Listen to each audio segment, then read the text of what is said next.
А эта новость уже успела всполошить многих. Досмотрите это видео до конца, и вы узнаете, почему к странам Центральной Азии и нашему народу обратился Дмитрий Медведев. Подписывайтесь на наши обновления и точно будете в курсе всего самого актуального. МИД России назвал подделкой появившееся в сети письмо заместителя председателя Совета Безопасности Российской Федерации Дмитрия Медведева генеральному секретарю ОДКБ, сообщает МГТРК «Мир». На появившейся в соцсетях фотографии представлено письмо, где якобы от имени Медведева содержится просьба к государствам ОДКБ о военной помощи. Обращаем внимание, что появившиеся в социальных сетях фото якобы письма заместителя председателя Совета Безопасности Российской Федерации Дмитрия Медведева в адрес генерального секретаря ОДКБ является неумелой подделкой, явно нацеленной на то, чтобы вбить клин в наши отношения с союзниками и подорвать единство ОДКБ, говорится в сообщении российского МИД. В ведомстве отметили, что штрих-код письма взят из другого имеющегося в открытом доступе документа, адресованного ректору МГИМО МИД России.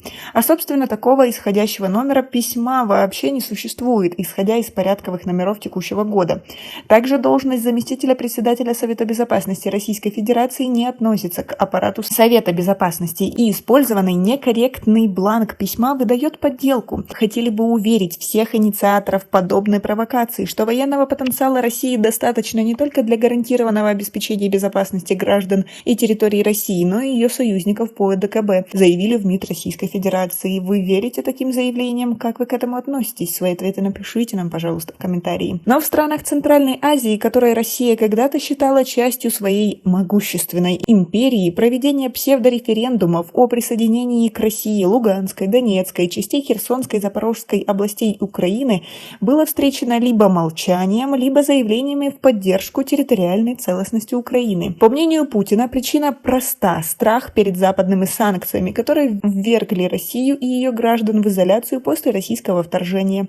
Но осторожность Центральной Азии в отношении заграничных проектов Кремля восходит еще к 2008 году, когда союзники Москвы в регионе не признали Абхазию или Южную Осетию. Две поддерживаемые Россией территории, провозгласившие независимость от Грузии. Эксперты утверждают, что полномасштабное вторжение в Украину, начатое Россией в феврале, вызвало в регионе новые опасения относительно того, на что способна Москва, а также повлекло для стран Центральной Азии усиливающиеся социальные и экономические последствия, в последнее время связанные с масштабным военным призывом России.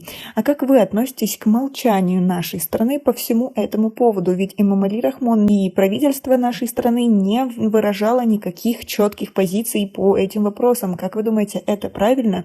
Ведь Казахстан, Узбекистан выражали свою поддержку Украине или просто держали нейтралитет в некоторых вопросах. Как вы думаете, что вообще происходит в ОДКБ и в отношениях России со странами Центральной Азии? Свои ответы напишите нам, пожалуйста, в комментарии. И у нас пока на этом все. Оцените наше видео подпиской и лайком. До скорой встречи!